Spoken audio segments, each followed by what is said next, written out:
This is Fam Electric Ghost, and we're live on the air with Morgan Boszilkov for the first time. Welcome to the Fam Electric Ghost podcast. How you doing tonight? Oh, I'm so glad to be here. Thank you so much. I'm doing well. Well, it's fun to talk to people from around the world. We've been podcasting since 2016. We're at over 1,200 episodes, and we just love to talk to different people from around the world and get their point of view out to our audience. And a couple questions before we get to the heart of your story. We always ask of any guest, what motivates you, and why do you do what you do? Sure. That's a great question. Really gets to the heart of the matter, right? For me, I believe it is the heart that motivates me. At this point in my life, I've come through a lot, have alchemized a lot, turning the lead to gold. And now it's about following my heart and helping others do the same because I believe that all is love. And if I can spread the light and love just by being myself and sharing my authentic self, then I'm grateful for that opportunity.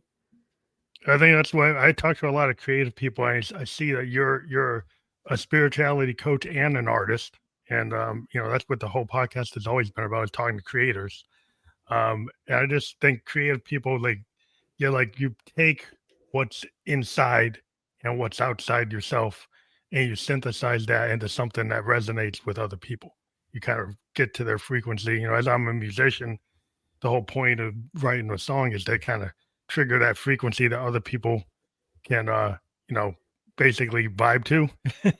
Yeah, I love that. Yeah, I love that. When I was down at an ayahuasca retreat in Costa Rica, I was talking to Michael Beckwith, and I had had this kind of understanding of the universe as the word universe, like one story, and he was like one song. And I was like, yes, I love that, right? Because we are each our own song, our own vibration. The song tells a story. And the way we connect with others is through our vibration. And that's what attracts or triggers other people, is how we're vibrating and what we're singing, with our life. And oh yeah, I just love that. Yeah, the creative soul, I think that everyone's creative, right? It's just tapping into how Yeah, we express that. I think it's a lot of times it's permission structure, because like people are told to get an education, and you're told to read all like Shakespeare. You're told to look at Beethoven and Bach. You look at Edison, Einstein, and you start to think, well, maybe I can't match that. So then people start thinking whatever they're creative about isn't at the level that I should present. And I think that's a mistake, because a lot of people get discouraged because they feel, well, I can't match that. I can't. Yeah, go ahead. Yeah, go ahead. Oh, I was thinking, there's a comparison mindset. And I think that's such a part of the expectations and the conditioning that we grow up in, right? That sense of we're always on a ladder. There's always someone above us, there's always someone below us. And when we're in comparison mindset and our ego is um, always judging either ourselves or others, and there's a permission, like you said, there's a sense of permission when we're allowing the creativity to flow through us to work through whatever judgments are coming up and allow ourselves to process and free ourselves as they come up. Because I haven't met one artist that doesn't have a sense of self-doubt Oh somewhere yeah, in their it's creative always there. process. But a lot of times it's like it's the point of like, do you actually present your work, or do you hold back so much that you kind of deep six in your own progress? And it's a matter of like balance, that like at certain points, like artists are always going to be self-critical. It's part of the nature of, I'm a musician. I've got tons of tracks I haven't presented, but I have been presenting like in an underground, like there's a place like on SoundCloud or Bandcamp, a different place. I've been presenting more of my work these days than I would have, because Oh, I've kind cool. of the idea is like, I don't know what's going to work. And if you talk to creative people, I've talked to, film directors, authors, painters, and a lot of times they're not really good judges of their own work. that they have to have people around them and kind of present, because if it's up to them, they wouldn't actually present some of their best work. That's So so true. I wonder, I have a question for you, if that's okay. yeah, So I wonder if you ever look back on a work that you created that you like really felt disappointed with at the time, and then you look back at it and go, yeah, that was actually pretty great. yeah, it happens a lot, because a lot of times you're very self-critical of, like, some things that are maybe experimental or wasn't what your vision was, but it is what it is. And I've kind of learned from, like, I'm always like looking at, like what other artists do, because not a comparison trap, but just maybe just references. So I look, thinking about, like, Frank Zappa was known for recording like almost everything. He would record live performances, do anything he was doing, and he would go back to his living room and kind of look at everything. And it didn't matter what, if it was old or new or whatever. And he had more of a kind of like, he would just just put things together and just throw it together on at a board, kind of like, and that way you don't, you actually can trigger a lot of creativity, and things that you had thought didn't work actually work in the context of maybe this goes with something else. But if you think linearly, in a linear fashion, then it has to be like in that moment, in that progression, in that succession, and then you make mistakes in terms of not realizing that sometimes your old catalog of stuff actually wasn't ready at that time. It's ready now. Yeah, I love that. Yeah, we weren't ready to receive it, right? Because I think that we're channeling the divine when we're creating. And so sometimes our ego isn't ready to receive what comes through us with the unconditional love that it deserves. And how can, like, I guess, seg into what you do, like the benefits of plant medicine. It seems like a lot of people have, like, glass ceilings or walls, or they've got things they prevent further expansion. So in Yeah. terms of like a spiritual point of view, does like a plant medicine experience open up doors in that way? Very much so. And I have to say right off the bat that plant medicine isn't for everyone. But for me, I can only speak from my own personal experience. I think that I had intellectualized so much of the information that came through that actually would have supported my spiritual growth and the release of my ego. But because it stayed up in my head, I never actually moved forward. I stayed in the circles of Or stories that I repeated bad and the loops, or patterns. the same loop? Yeah, the loops, right? And those were well-worn grooves in my psyche, and I had never really moved out of the head and into the body, and that makes a lot of sense because as children, we have to, let go of our authentic selves in order to stay attached to our caregivers. Gabor Mate talks about that, choosing attachment over authenticity. Mm, So I had never really gotten back to that authentic self. I was still attached to attachment. And the first time that I experienced plant medicine was with psilocybin. And I had originally taken it because I had had cancer and I was experiencing just horrible PTSD around it coming back mm, and the fears of death and all of these things. And that was not the only issue in my life, right? Like there was this whole crescendo of the dark night of the soul occurring in my life, which was the universe saying, like, wake up already.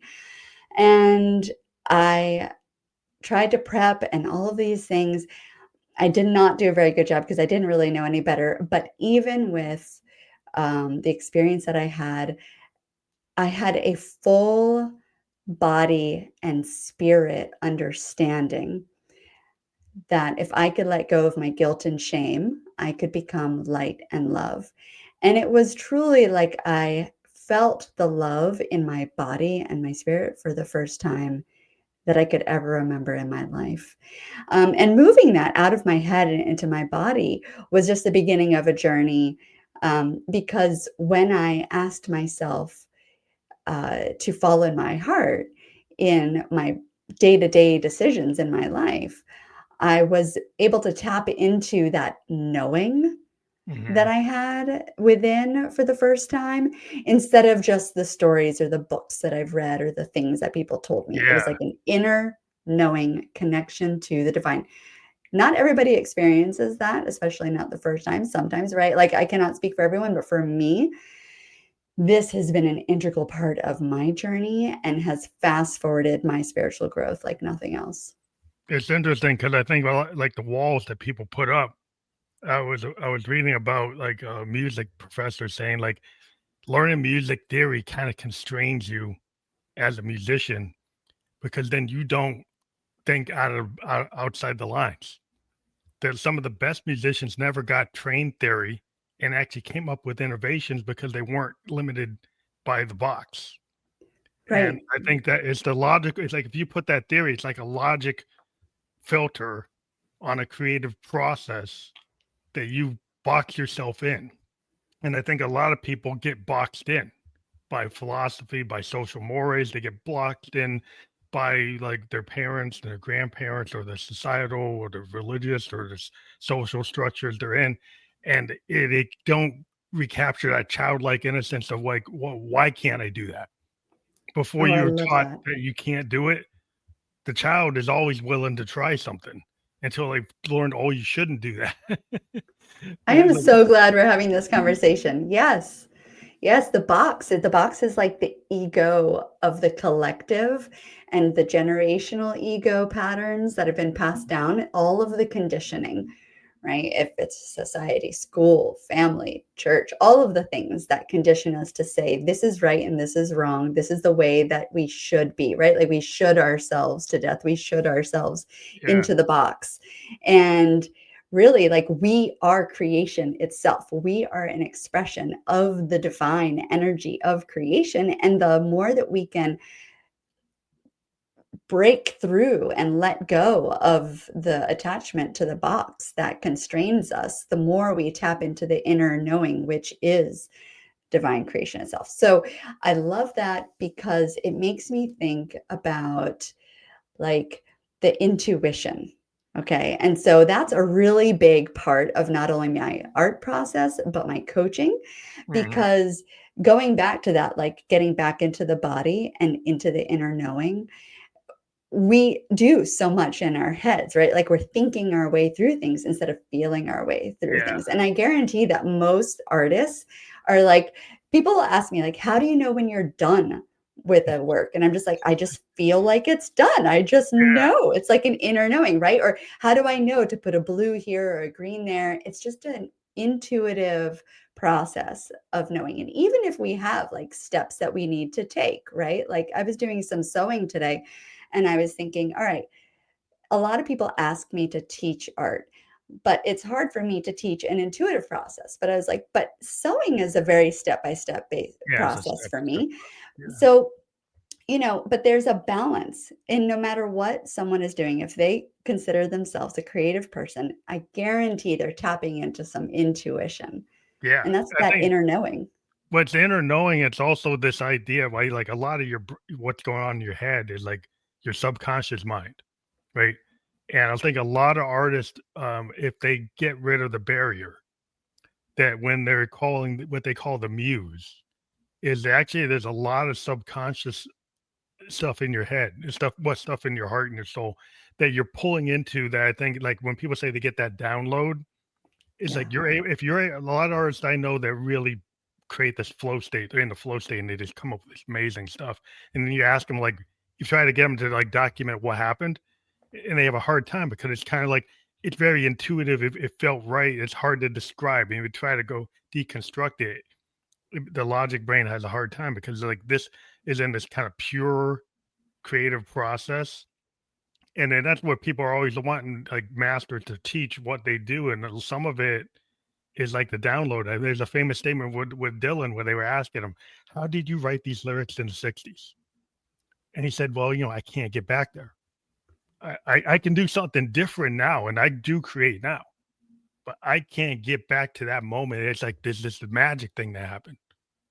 And that Yeah. He magic thing that, channeled it. yeah, you can channel. And it's like, and people want you to like, well, I want you to be able to do that on demand. Well, sometimes you can't do it on demand. sometimes it happens when it's supposed to happen. It always happens when it's supposed to happen. Yeah. And if everybody wants you to be able to like hit that number again, and you'll hit it again, but you didn't actually hit it exactly the same way. And maybe it satisfies that requirement, but that's the kind of process of like the loops that people can get trapped in. It's like, oh, I like that loop. Keep on doing that. Keep on doing that. I'm like, well, that's antithetical to creative process because I might want to do something that I wasn't that comfortable with. Right? Yeah. To progress, you sometimes have to go where you're treading a little water, and that's not safe. And we always try to stay safe. Mm. And if you can get rid of some of your hangups, you not that you want to go into the danger zone all day, but sometimes you have to expand, and you're not going to Yeah. know the path fully. It's going to expand in front of you. Yeah, I love that. I have this image of a wave coming into my head because I've been listening to David Hawkins, who is a spiritual teacher, and he has passed, but he has a lot of books. And he talks about like being in the present moment is like being on the edge of a wave, right? And it's just like you're not thinking about the past, you're not thinking about the future, you're just in the present moment, going, going, going. And when you're creating, there's that, you know, it's you said like it's not being comfortable all the time. There's not a sense of necessarily like danger, but you're on the edge. And when you're in the flow state and you're just being, if you're just being in the flow, you have like a loss of a sense of time Yeah. and you're channeling, you've got the downloads. It's irrepeatable because it's the present moment. It's just this like edge of presence. It's like you're in the zone. Like if you ever asked like a musician that were on stage and they were in that zone where they're going through like and they're doing something like it's just like a fusion modal jazz band. They're like in the flow state. They're all kind of going off of each other. It wasn't a road. They don't really have a roadmap other than they can feel each other. They feel the vibe. They know where to go. I But the love that. roadmap is not fully clear, right? But they like being in that kind of danger zone compared to maybe a classical musician that knows this is Chopin. It goes this way. Where with the fusion jazz composition, it has a structure, but it can change. It could go into discordance. It could go into like micro timing changes that are not expected or known. You kind of go into newfound unknown areas. And you're actually comfortable doing that, where some other musicians are like more comfortable. I have to know where I'm going. Hmm. And I'm It like, well, reminds me of life. yeah, well, sometimes you don't know where you're going. That's right. Sometimes we don't know where we're going. And isn't it beautiful when we really learn to like go with the flow? And sometimes there's dissonance, and sometimes everything seems to be flowing harmoniously. And I'm not a musician, so I'm just like throwing out Yeah, the well, words. there's But discordance, there's noise, there's harmony, and a lot of people like I do some of they I just want they want the groove, they want the harmony. But in every piece, there's some they like the build up, crescendos, decrescendos, some dissonance, some things in they feel like a painting. There's some things in music that you kind of sound paint where like yeah, you could have something that's like a sharp or a flat that's a little off, but when you build on top of it, it becomes a whole. And so if some of the pieces of that whole could be a little off. The notes could be like if you just played them alone, you would think it doesn't work. yeah, But again, it was known like Brian Wilson was known for doing that in his orchestration. He'd have musicians to challenge him and say, "Well, that's in the wrong key." It says that's what the key is in my head. So we're gonna do it the way it is in my head. I And they love would that. be challenging him and say, "Well, that's not what you technically should do." It's like, no, we're gonna do it this way. Yeah, it makes me think about so what first came to me, and this totally makes sense from an egoic self, like for myself, is that when you're first talking about, getting comfortable with the things that are maybe uncomfortable and going with the flow and like vibing with people and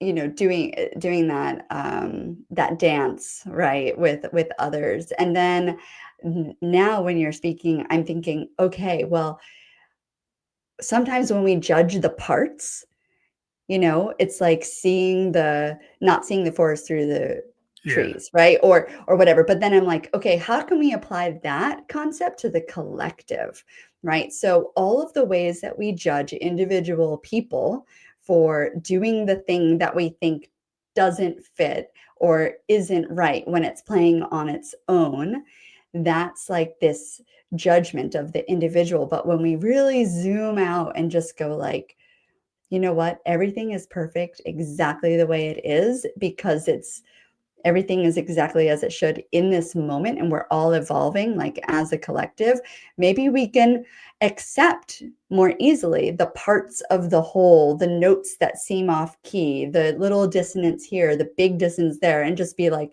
I trust that this song of the universe is going to play out the way it's supposed to play, and everyone has their part. And I don't know why, that tuba is doing what it's doing, but Yeah. I just have to trust that it's part of the song. It's like the diversity of the moment. And some people want everybody to be in the same key. Yeah. They want everybody to have the same thought. It's like a macrocosm, microcosm. It's like people want to dictate, from like a macrocosm level, like an ideology, or a certain dogma, or they say that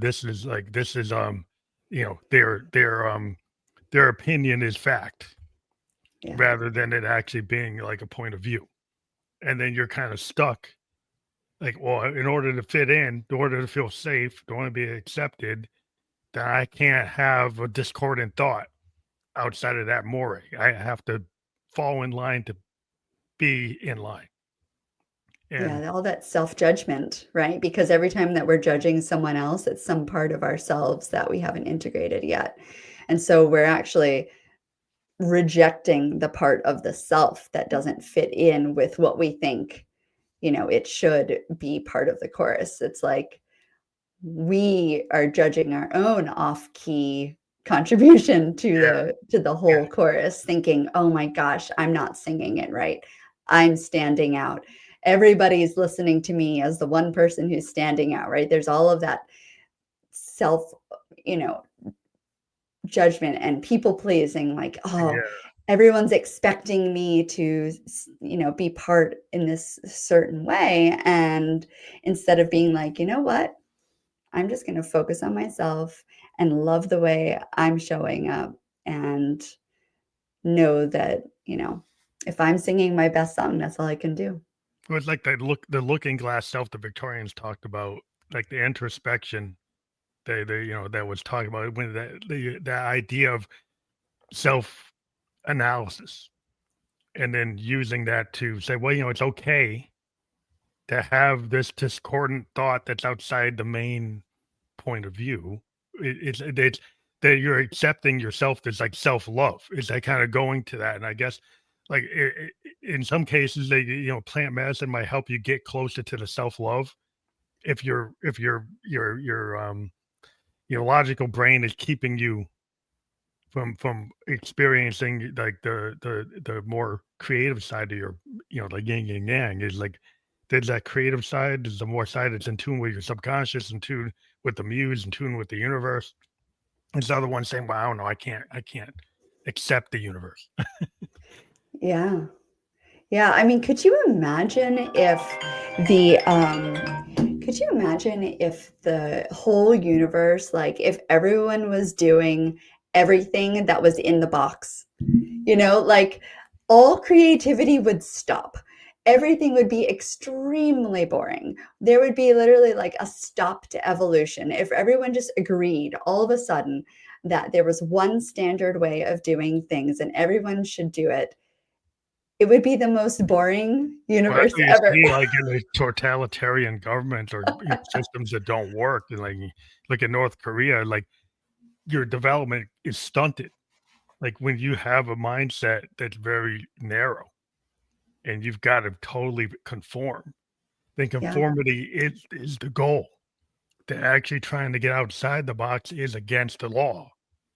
So yeah. when you have, so I was a political science major. So when you have certain social Oh, like concepts, like like from the Cold War, you could argue maybe that's not true, but in some scenario you can look at it like it limits creative development, limits potential advancements, and it limits art definitely because like art is too random. The Right. art Art is is self-expression. yeah, and it's like it can be if you have something where you're trying to have conformity, art is totally antithetical to that. And so if you have the artists were the first ones to go, they go after Mm, because we can't have this unconstrained lightning in a bottle because we can't control it. So mm, so with that, and so the mindset to me to be a very expansive mindset will always kind of hit into the wall of the person that doesn't they they have the canon. You have a canon in any kind of art, and when somebody goes outside the canon, so well, that's not right. A good example like Miles Davis.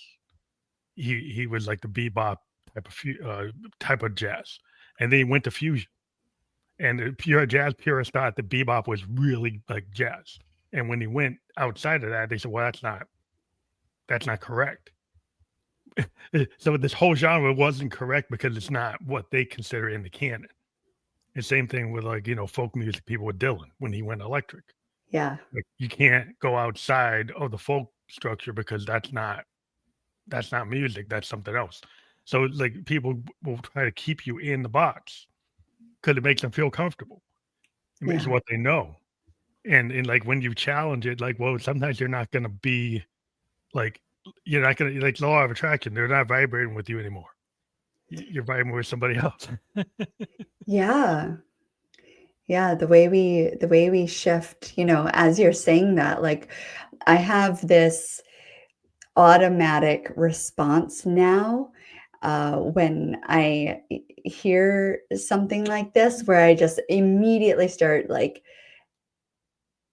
asking myself, like I go into self inquiry, right? So as soon as I think about other people doing something, like whether it's, saying that he shouldn't be going to electric guitar, I ask myself, or, like other people should be not going.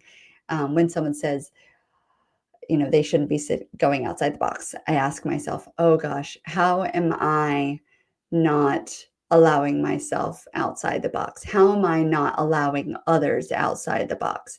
And that practice is just like this automatic thing now that I did not do for like 42 Yeah. years of my life.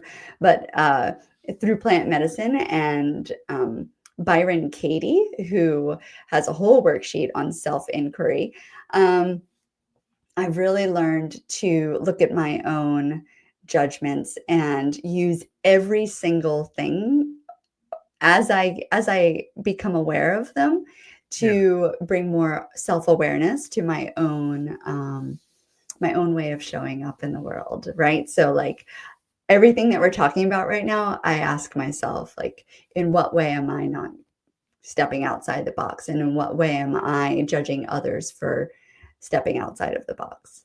It Like, kind what of am I comes contributing? it kind of goes back to the point that you're never really done, right? Sometimes. Never. So like an art piece could be done once you decide it's done, but like your development as an artist is never really done, right?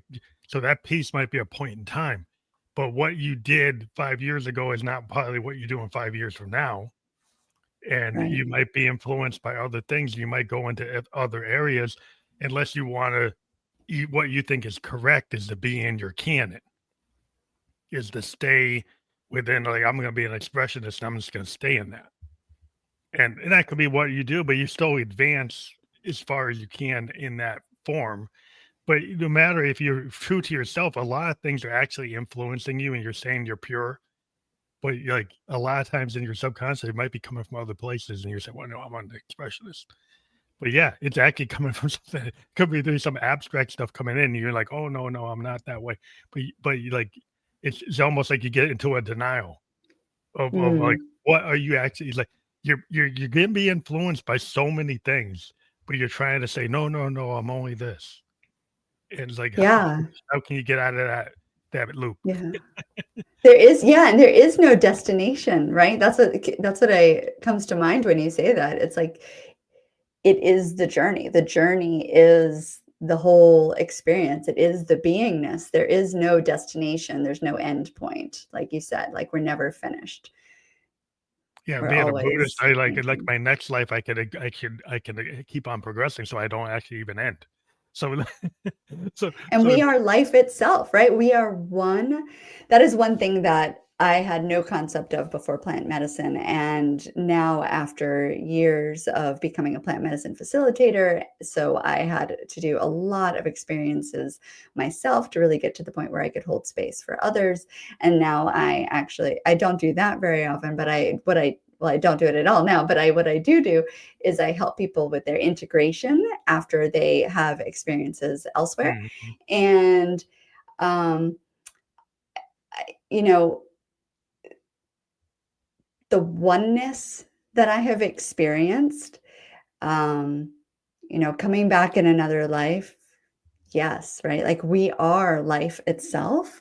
We are like I am you, you are me, we are one, we are all just energy and these different expressions like consciousness experiencing itself. And after, I can intellectualize that and like say the words, but Yeah, it yeah. It's a means more, so little compared to actually feeling that yeah, the and feeling is having more. that inner knowing, in the spirit. It's like the idea of like alchemizing experiences. Maybe you can talk about like how that happens. Because I think a lot of times it's like when I talk about synthesizing the inner Mm, and the outer is what a lot of artists can do. It's like a lot of what you do as an artist is like your own experiences, your own trauma, your own happiness, your own whatever emotion you're feeling, you can convey it. But it's right. also what you're picking up from the outside yourself, what you're picking up from the universe, from the ether. And it's a synthesis of that or the alchemy of that. Yeah. Yeah, the alchemy, it's part of the creative process and it's part of the spiritual practice. So alchemy is known outside of the spiritual practices like turning lead to gold, right? There are books and all of the stories about that.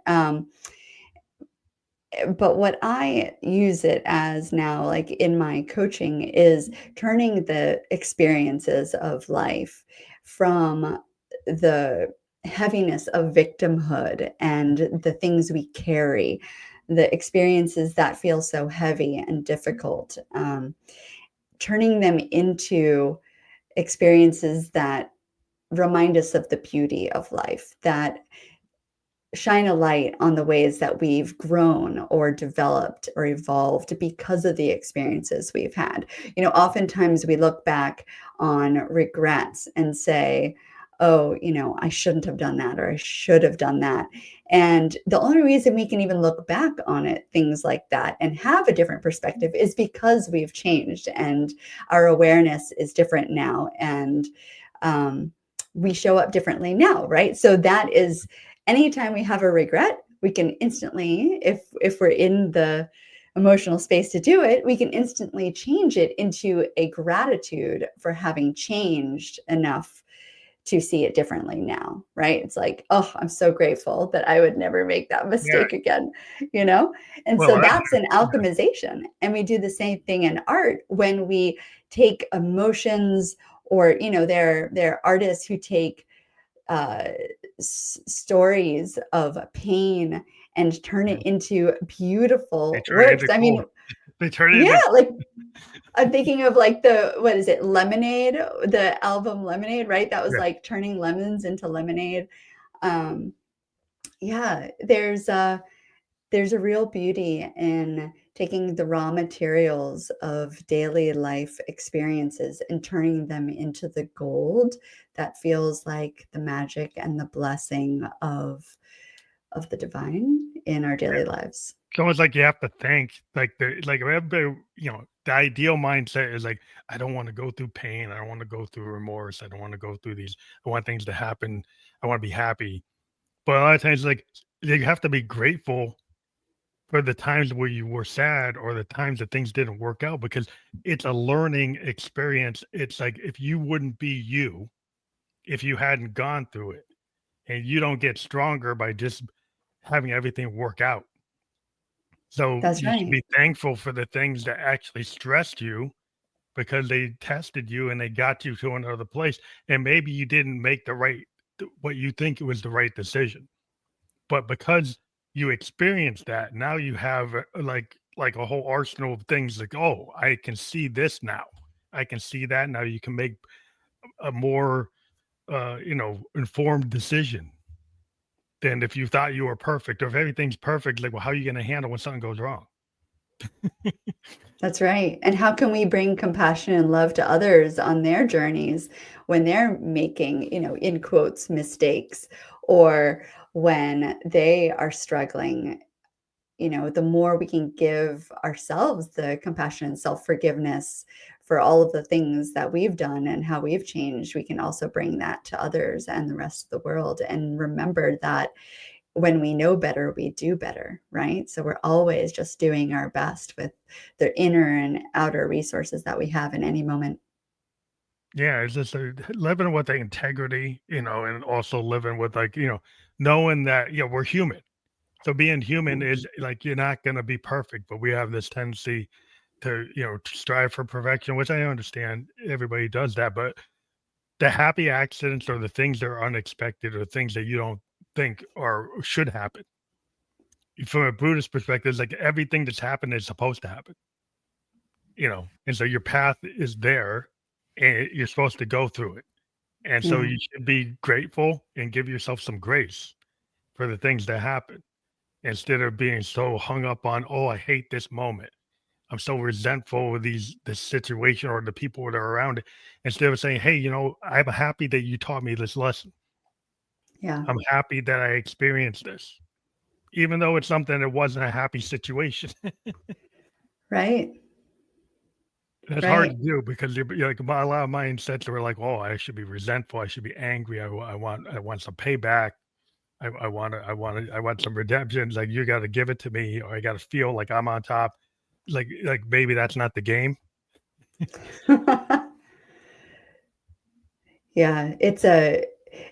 Life is, for me anyway, and this is what I've seen in a lot of my clients too. It's like always giving us opportunities to let go of the roles and the identities that we've attached to.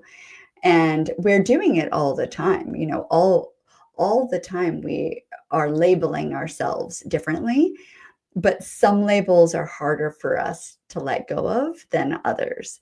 For example, in fifth grade, we're fifth graders. In in our first job, we see ourselves as that employee. But over time, we let go of roles, but some of them, feel more um, like emotionally charged. It's if it someday, if I were to lose my children, there's a sense of a loss of identity as a mother, or I was married, right? So my loss of identity as a wife. There Mm. are all sorts of possibilities out there and opportunities for us to let go of our attachments to our roles and our expectations. And I think art is actually a really great way to experience that. I remember when I was really little, because my grandmother was an artist, that my father, when I was making a painting when I was really young, I said, oh, I made a mistake here. Like, this isn't supposed to be like this part Mm. here. And he was like, nobody knows. You're the only one who Yeah, knows knows that. what Yeah. you expected in this piece of art, right? So, as I create a painting, let's say now, there's a whole process of letting go of my expectations of what I thought something should be in a painting, even like a form. Sometimes I'll paint something and it's so beautiful and I absolutely love it. And then some crazy part of me is like, what if I do dots or lines or put a plant over this, right? And whatever I had originally created is like gone Mhm. forever. I Yeah. cannot get it back. I cannot take away the layer that I've just added to this painting. And so there's almost like this release and this letting go of what was there, and being like, I don't know why I painted over that, but I'm just going to trust the process. And by the time I finished a painting, I'm like, you know what? That's a beautiful layer that has contributed to the whole. I don't know why I had to paint over that part, and that's okay. And it's just like letting go of relationships, jobs, material things, all of the ways that the universe is reminding us that we are life itself, and all of these other things are temporary. I think that's really important because if you think about like if you're on an acoustic instrument or you're painting, like you said, on the canvas, you have these kind of limitations. The limitation of, if you're on taping, if you're putting something on taping, you can overdub, but the still is it's like it's harder to change it. The problem I think we get today is because we're in this digital world, people, if you're a digital painter, you can go back. You can keep on. And I think that sometimes that is not advantageous to the human soul because you're not able to let it go because you can keep on going back and recreating the loop. And sometimes it's so maybe in the plant medicine or something that's more analog or more less changeable. They would like Yeah. once you make that decision, it's there, right? And you can't let it go. You gotta live with it. But we live in a world where a lot of stuff now is like, well, I can do the undo. It's like, well, how does that help you move forward if you're always doing the undo? Right. There are a lot of things I'd like to control Z in my life, but they've Yeah, already happened. Yeah, that's a really interesting idea. I do some digital work, and yes, I could see how going back would almost like delay my sense um of like the finality of every moment just passing by and being in the present moment. And I feel like I have to sit with that for a little bit. Like when when I'm creating digital art, yeah, yeah, I just don't find digital art as satisfying personally, mm, but because of the almost like the sculptural quality of creating something with my hands yeah. on another texture, but there are times that I use it for, like, fabric design and surface design, There's and a yeah, reason. you can There's go a back reason. and just delete. Yeah, that's the reason I use it. But I like worry with like younger artists, like I know when I first started, like you were limited to how many changes you could put down when you're actually writing a song with the old technology on tape. I mean, at some point you wouldn't do it. It actually was hard to do it. You wouldn't do it, so you let Yeah, it be. Now people can just you know undo, redo, do it yeah. over and over and over, and then not let it go. And I always talk with the younger artists is like you're kind of destroying the work because you're Mm, like your original intentions getting lost in all hmm, these updates, all these changes you keep on making. And you've kind of lost like your way is like what were you trying to say? Now you've lost the narrative. And you yeah. let the technology kind of let you lose the narrative. And I was like, you kind of gotta let it not let the technology be a hindrance to your process. Yeah. I some part of me feels like I know one that when something, like, isn't teaching me anymore, the universe, like, takes me away from it. It's kinda like you were saying earlier when we're not vibing with certain people or situations, right? Those things fall away, and because as we change, our song changes, our vibration changes, like, the people that we used to that I should say used to really, like, complain with and go through my victimhood and my struggles and all of the things with, like, I don't resonate with that Yeah. experience as much anymore, and so the people that I'm drawn to and who are drawn to me, we talk about different things now, right? It's all like Like a law of attraction. all the woo-woo. It changes Yeah, like who's around based right. on where you are. So like Yeah, if you're not who you were when you were 17, you had this group of people around you that vibed with you. By the time right. you're like 40, maybe those people don't vibe with you anymore. And Right, so we attract, but or we they vibe also in a attract different way. Yeah, and we also attract the things we need to learn, right? Because the parts of ourselves that are those low notes, those parts of ourselves that are the shadows that we haven't like fully integrated and loved unconditionally, those are the parts of ourselves that are going to keep showing up until we finally deal with them and face them head on.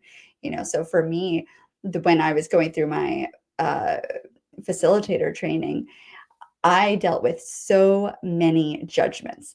Like many of my ceremonies were me facing head on all of the people that I've judged and becoming them, which is like, oh my God, I was not happy about that. But then Mm. once I accepted it and surrendered to the process, it became more easily and I released a lot of my judgments. But I can tell you that my daily life for the situations and the people that I'm still having judgments around, like they are still part of my life. I am still given opportunities to look at that. Mhm. And so, whoever is experiencing the digital art world and is able to go back and delete, delete, delete, and maybe they're not learning in that experience, maybe their digital art becomes more of like this zone out meditation, turn on the TV. I don't know. Maybe it's not like one of those progressing experiences, but other parts of their lives are going to Yeah. give them the opportunities to really say, hey, take a look at yourself, become aware of the way you're showing up in the world, learn all of the things that you're not learning in your creative life. Um, you know, I have no doubt that the universe is always going to give us exactly what we need. Yeah, it's an evolution of our consciousness, and we live in an age where we have, the AI world and the robotic automation, very techy. And so, like sometimes, the purest artist, like, oh, I'm just gonna stick with my Stradivarius. I'm gonna stick with my Steinway. I can't play with these computers. But it's like you live in an age where, well, maybe that's a purist point of view, but maybe in order for music to evolve, you maybe have to play with these computers. So the mindsets can have these like constraints, and then to evolve is to start to say like, why am I saying I can't evolve, or why am I Yes. saying like, am I anti tech? I'm anti Right. this. I'm anti progress. I'm anti futurism because the futurism maybe it scares you. Right? So then you can't handle it because you're like, well, I don't like these robots. I don't like this automation. It does seem soulless to me. So it's like, well, how do you like? Well, I'm looking for the soul. I'm looking for something more like tied to nature.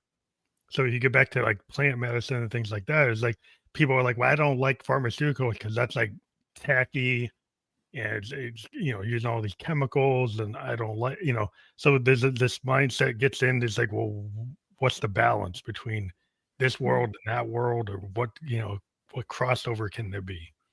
Yeah, I think you really hit the nail on the head with like, what are you afraid of? Right. So like when someone brings up something that's anti, there's some there's some fear in anything we're anti, because I think the ultimate condition of the universe is unconditional love and acceptance, right? And joy and bliss.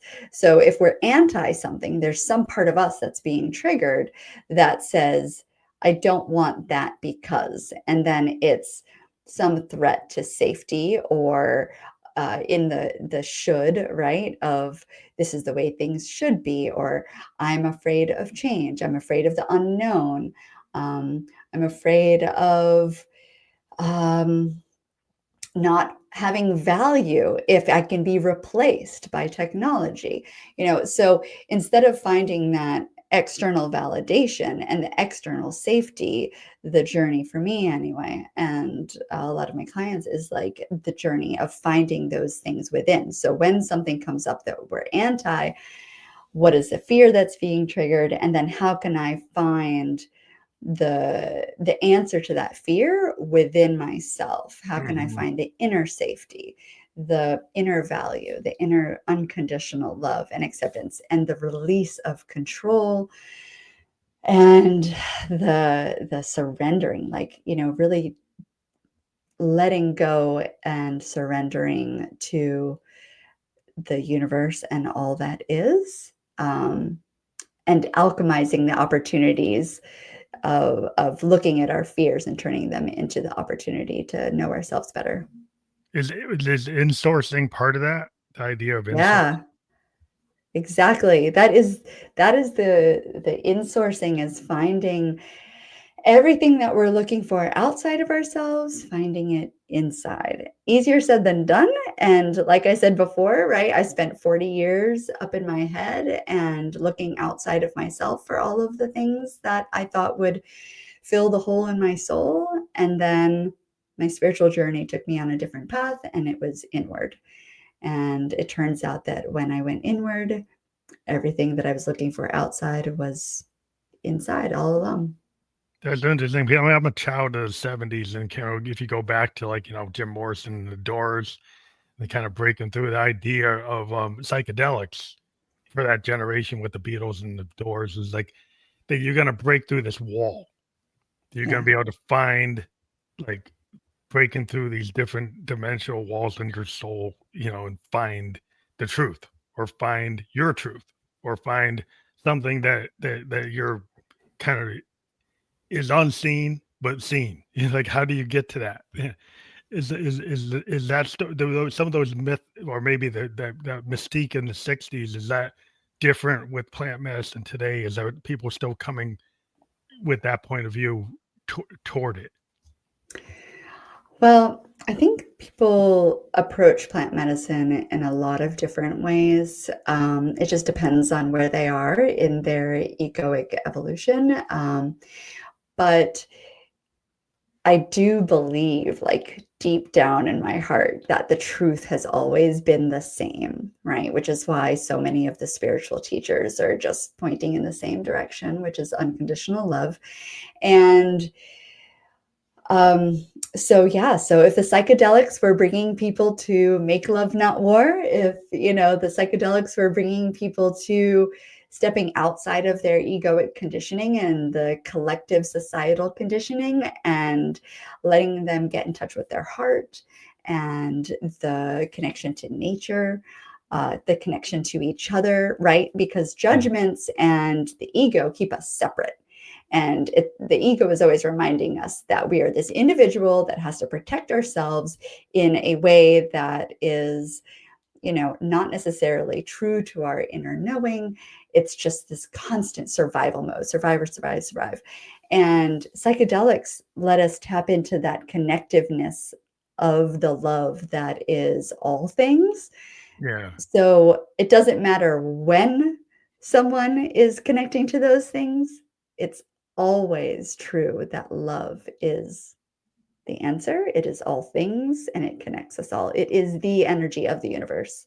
Yeah, it was kind of like the Beatles kind of made that the big note of the '60s, as like, find that love generation was like kind of tied to the idea of psychedelics, tied to mushrooms, and looking inward, and maybe disconnecting from maybe the industrialization and capitalism, and trying to find Gaia, or trying to get connected to the universe and find it. Like, it's important to be connected to nature. It's important. It's not a foo-foo thing. Like, it's something that you should want to, as a human being. The earth is not separate from humans. I mean, there's some people who try the separation of humanity from the planet, from nature, Right. from animals. And the idea, when you go back to indigenous, I'm part Cherokee and Blackfoot, is the idea, the Mother Earth, Gaia, spirit animals. The animals have consciousness, that we don't need to be proven that we Yeah. believe it already. Like, we don't have to have science tell me that. Like, I mean, they're just people to like believed it. Yeah. But like, you have to have somebody like give you a permission to say, "Oh yeah, the animal has a consciousness." No, I kind of saw that. I kind of know that. Yeah. Oh gosh, I love that so much. Yeah, we are. Thank you for bringing that up, because we are one with all things. We are nature. We are we are nature. We are the earth. I had, in fact, if I can say this, I had this crazy, we had this crazy journey where I was in my judgment era, if you will. And I had this intention to see like a past life. Okay. Because in my group, of my training group, there are all these people training with me, and everyone else was having experiences where they saw past lives. And I was like, I want to have one too. I was having journey envy. Yeah. And so I went and I was like, okay, this is what I want tonight. Hey, God, And so as soon as I get into the medicine, I zoom through this galaxy and I see myself in a tunnel. And in this like undulating earthy tunnel, there's this like life-sized grasshopper and maybe a mantis, I don't know, but they're sitting there just chilling in this tunnel and I'm walking towards them and the one sitting down is like, hey, what's up? And I'm like, oh, I'm a grasshopper. And I had this immediate judgment and disappointment that I had gone in with the intention to see a past life. And I was shown that I was a grasshopper. And as soon, like we're talking instantaneous, I had instantaneous judgment. And then in the next half second, I was hit with this full body and spirit question of, are you better than a grasshopper? And my answer was like, no. And I started crying and releasing all of this superiority that I felt to anything in nature. Like that's what, for me, the medicine has done. Like Help you break through so that. many things. Yeah, a Yeah. lot of And people, a lot of human oh, beings have that because it gives us the permission structure to kind of treat the other animals or other beings on the planet as lesser than us. That so when we start to open our minds to like, hey, that animal has consciousness, it has feelings, it feels pain, it has sadness, it has aspirations. Whether it's an insect or any level of any being on the planet, like there's feeling. But there are people telling you, oh, there's no feeling. If you do this to this animal, they don't feel it. Like really? There's a reason you want to say that because it gives you the permission to do what you're doing. yeah. So it's It's like just an people have to start to opportunity. question it to like, am I okay with that, or am I going to open my mind, and my heart, and my soul to seeing the harder truth that maybe isn't okay. What they've said is okay, right? That you actually are inflicting pain. That were judging that they were lower than you, so you could do things that actually aren't really, positive. Yeah, it comes back to what you said early on about integrity, right? Like the more we become aware and slow down in as many moments that we can to notice, are we living in integrity in every moment? And it connects us to our intuition too, right? Because our intuition, our inner knowing knows deep down when we're making justifications about things.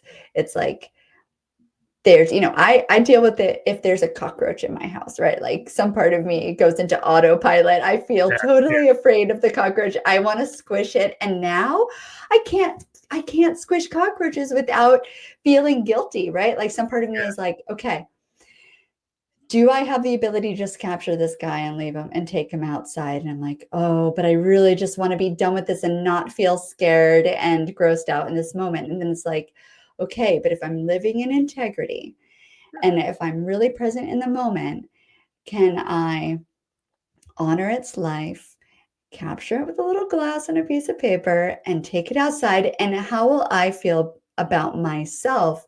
Because when we really slow down and we take a look at all the little things we do in our daily life that we justify out of an egoic response of self-interest, we really start to notice all the ways that we aren't living in integrity because that's not how we were conditioned, growing up. yeah.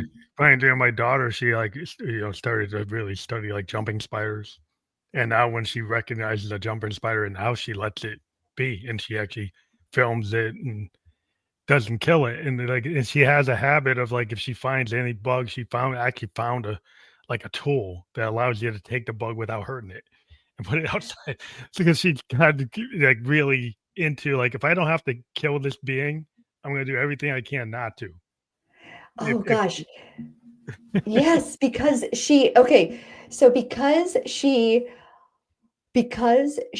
learned about this other creature, right? This other being, and she therefore felt more connected to it. she moved from maybe something that was an adverse relationship with it to celebrating it and honoring it, treasuring it, right? Like that's the alchemy. Like she's doing the alchemy with the spider, right? Like what a beautiful example. And if it's okay with you, I'm going to use this example in the future because I feel so lit up right now with that transition, right? From something that is separate and maybe that others tell us that we should be afraid of. Others might tell us that it's gross or that we should not have them around. And then she's like, no, this thing is beautiful, amazing, really cool and interesting. And I'm going to like, just, it's a totally different It's a different mindset that changes the experience. Yeah, it makes you more connected to, like, you start to realize that we're not the most important beings in the world, where I think we get this tunnel vision, like, we're the most important creature on the planet Earth. Yeah. And if we start to actually step back from that and say, "Yeah, we're on the planet, but we're not the only beings on the planet." And so, it's a mindset it's hard to get into because we're kinda not taught to think that way. We're kinda taught to think we're the king of the hill. And it's easy to fall into that because then it's safer to stay in that, like we've been saying. But I think it's like if plant medicine can help you break that wall, if you're like looking glass self-examination, self-love, and understand there's nothing selfish about self-love because it's gonna like have you have a better relationship with the world if you love yourself, right? That's right. It's That's super right. I important. know I've been the worst to the external world when I was most out of touch with my self-love, Yeah, super right? important. People like that's where you start. But we always end up hitting our time mark faster than we ever imagined. We hit the hour, but we've Ah, had okay. such a great conversation. And I do have your morganbstudio.com URL. So Yes. if people click on that, what do they find there? I have my art and my invitation to spiritual coaching as well there. Oh, cool. So if they click on that, that will be fully clickable. And we do encourage people who listen or watch the show to click on morganbstudio.com. That will be clickable on our podcast description. We were just on Facebook, LinkedIn, and YouTube. We will be on platforms like Spotify, Apple Podcast, iHeartRadio, and Amazon Podcast by tomorrow. And I want to thank you for being on the show tonight. I think we had a really enlightening discussion. Yeah, I absolutely loved it. You like inspired so many different ideas, and my connection to the creative process with spirituality has been enlightened. Thank you so much. Well, thank you. Well, have a great night. Thank you. You too.